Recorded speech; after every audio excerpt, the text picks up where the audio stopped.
A'udzubillahi minasyaitonirrajim. Bismillahirrahmanirrahim. Assalamualaikum warahmatullahi wabarakatuh. Innal hamdalillah nahmaduhu wa nusalli wa nusallim ala Rasulillah wa ala alihi wa sahbihi wa man walah. InsyaAllah hari ini kita akan menyambung kita punya kuliah kepada kuliah yang kedua, Al-Muhadaratus Tsaniyah fi Maddati Ulumil Quran, dan insyaAllah hari ini kita akan tengok topik yang seterusnya, iaitu Al-Wahyu. Untuk topik wahyu ini, insyaAllah kita akan fokus kepada 3 perkara. Pertama, kita akan tengok ta'rif wahyu, pengenalan, iaitu tentang apakah itu wahyu lughatan wa istilahan. Dan kita juga akan tengok jenis-jenis wahyu dari maksudnya yang berbentuk lughawi.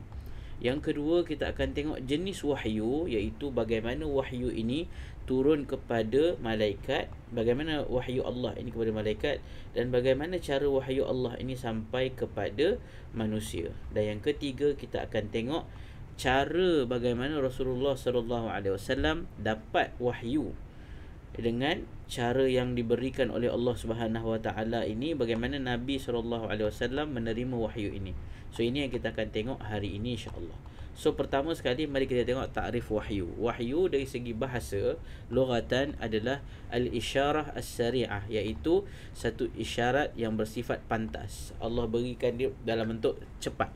Wa yakunu dhalika bil kalami ala sabilir ramzi wat ta'rir, wa yakunu bi sautin mujarrad 'anit tarkib wa bi isyaratin bi ba'dil jawarih wa bil kitabah. Maksudnya dia boleh jadi dalam bentuk percakapan, boleh jadi dalam bentuk rumus, tanda-tanda isyarat, ataupun ditunjukkan sesuatu, ataupun dengan suara sahaja, ataupun diberikan isyarat dengan panca indera, ataupun dengan penulisan.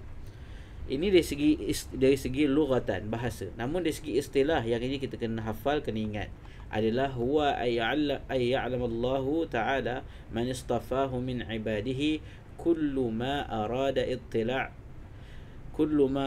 ittila'ahu alaih min alwani al-hidayah wal ilm bi tariqatin sirriyatin khafiyatin ghair mu'tadah lil bashar, iaitu apa sahaja cara Allah memberitahu, menyampaikan kepada orang-orang yang dipilihnya daripada hamba-hambanya, yang apa sahaja yang Allah inginkan dia melihatnya, sama ada dalam bentuk hidayah ataupun ilmu, ataupun apa-apa bentuk pemberitahuan yang Allah nak beritahu, dengan cara sirriyah, dengan cara tersembunyi, khafiyah, dengan cara yang sangat-sangat diskret.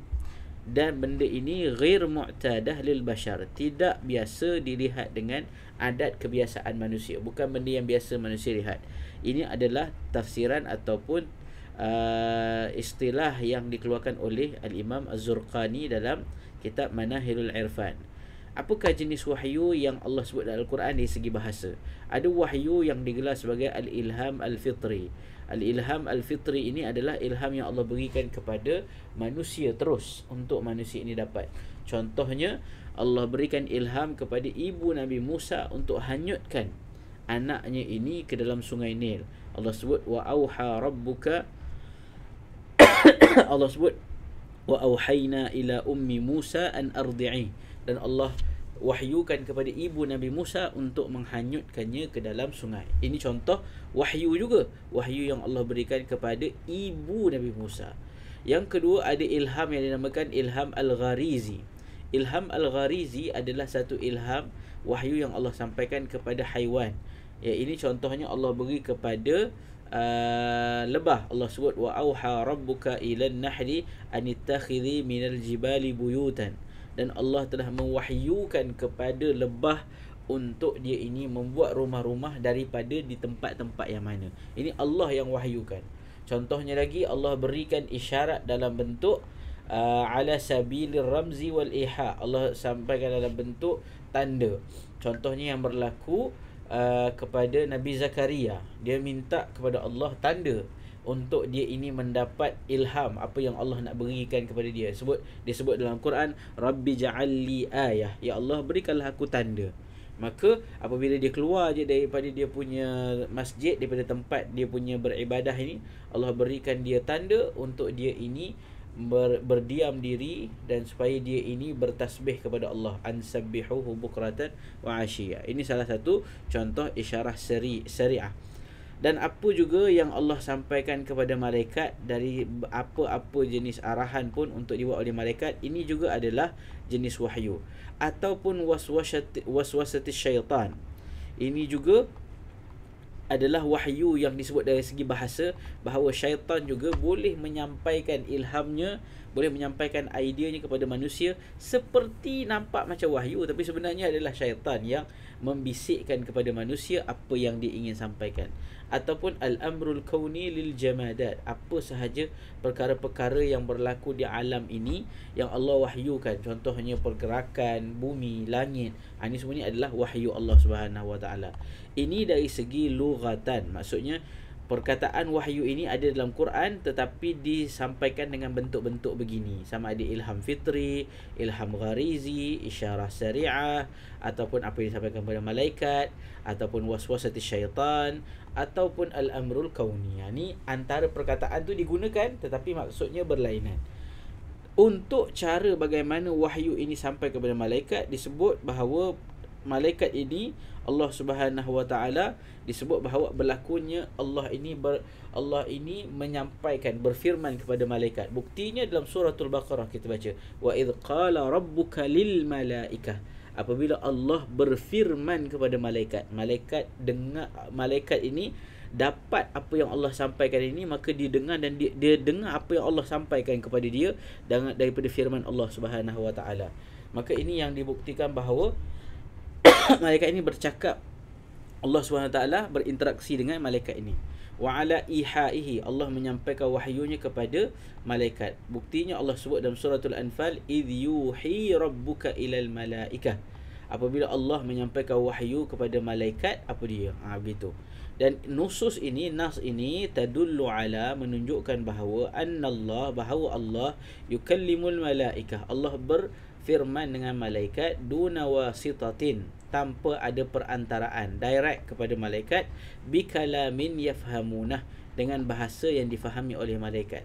Dan contohnya lagi, malaikat ini ada wazifatul malaikah. Contohnya malaikat ini mengambil ruh-ruh manusia. Mereka ini tidak akan melanggar perintah Allah, maka apa yang Allah suruh maka diikut sahaja. Malaikat ini diambil roh itu mengikut masanya. Okey, so yang kedua adalah bagaimana wahyu Allah. Tadi wahyu Allah kepada malaikat, macam mana wahyu Allah kepada manusia? Ada dua cara. Pertama, wahyu Allah kepada manusia melalui perantaraan. Perantaraan siapa? Perantaraan malaikat Jibril alaihi salam. Yang kedua, wahyu juga boleh sampai kepada manusia dengan tanpa perantaraan. Kalau tanpa perantaraan ada tiga cara. Yang pertama, ar-ru'ya fil manam, mendapat mimpi daripada Allah. Maka Nabi SAW dan Nabi-Nabi Allah mendapat mimpi. Buktinya contoh Nabi Ibrahim AS bermimpi menyembelih anaknya. Kan dia sebut dalam ayat Quran, ya bunayya inni ara fil manami anni azbahuk fanzur madza tara. Ataupun Nabi Yusuf, dia sebut kepada ayah dia, ya abati inni ra'aitu ahada ashara kawkaban wasyamsa wal qamar ra'aituhum li sajidin. So ini semua ni mimpi. Mimpi Nabi itu adalah confirm wahyu. Mimpi kita belum tentu lagi entah ke mana. Okey, itu adalah mimpi Nabi. Yang kedua, at-taklim al-ilahi min wara'i hijab, iaitu bercakap dengan Allah min wara'i hijab, bukan berdepan tetapi dengan adanya hijab, dengan adanya dinding penghalang. Tak bercakap terus dengan Allah tetapi bercakap itu dengan Allah, namun tidak direct. Contohnya Nabi Musa AS ketika dia ini pergi ke lembah Tur, iaitu dalam surah Taha Allah sebut ikhla'na alaik innaka bil wadil muqaddasi tuwa. Maka Allah sebut juga dalam ayat lain, wa ana akhtartuka fastami' lima yuha inni anallah, sesungguhnya aku ini Allah. Ini semuanya Allah bercakap dengan Nabi Musa. Nabi Musa tak nampak Allah, tetapi Allah cakap dengan Nabi Musa direct. Dan juga seperti mana Nabi SAW bercakap dengan Allah Subhanahu Wa Taala, Allah sampaikan kepada dia, contohnya ketika peristiwa Isra' dan Mi'raj. Kemudian ada lagi satu lagi cara wahyu sampai dengan cara ilham yang Allah sampaikan kepada manusia ini. Ilham inilah yang Nabi boleh dapat. Kadang-kadang ada manusia ini dia dapat sedikit ilham Allah beri dia. Ini adalah cara wahyu sampai kepada manusia. Apakah keadaan apabila wahyu sampai kepada Nabi SAW? Yang pertama, ada sahabat yang sebut bahawa mereka ini ketika wahyu sampai, mereka dengar seperti bunyi lebah, bunyi buzzing lebah dekat muka Nabi tu, macam bzzz, ketika wahyu tu turun. Okey, ini satu keadaan. Yang kedua, dahi dan juga Nabi punya kening ini berpeluh-peluh apabila wahyu ini turun, walaupun fil yaumish syadidil barat, walaupun hari tu sejuk kemain, tapi Nabi bila turun wahyu waktu tu, Nabi berpeluh-peluh. Ataupun yang ketiga, keadaan yang ketiga, Nabi ini bila sampai wahyu ini turun, Nabi ini banyaknya wahyu ini yang turun ataupun beratnya wahyu ini turun, sampaikan disebut kat sini innal ba'ir, unta juga hampir terduduk.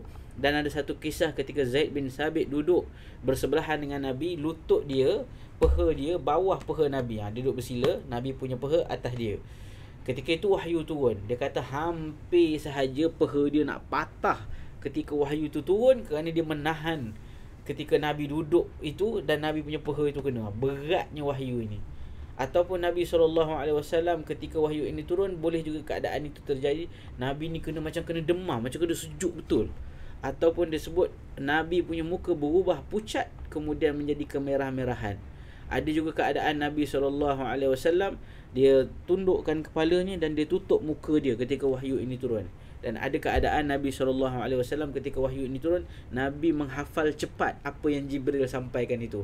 Apa yang Jibril sampaikan, Nabi terus hafal laju-laju, sehinggalah Allah menegur Nabi SAW dan melarang Nabi untuk tak payah laju-laju. Dalam surah Al-Qiyamah Allah sebut, la tuharrik bihi lisanaka lita'jala bih, inna alaina jam'ahu wa qur'anah, fa idza qara'nahu fattabi' qur'anah, thumma inna alaina bayanah. Yang ini adalah antara cara-cara wahyu ini turun dan bagaimana keadaan Nabi ketika wahyu ini turun.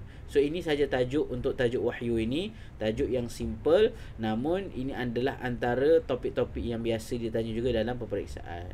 Moga bermanfaat dan memberi sedikit input untuk anda semua. Itu sahaja. Assalamualaikum warahmatullahi wabarakatuh.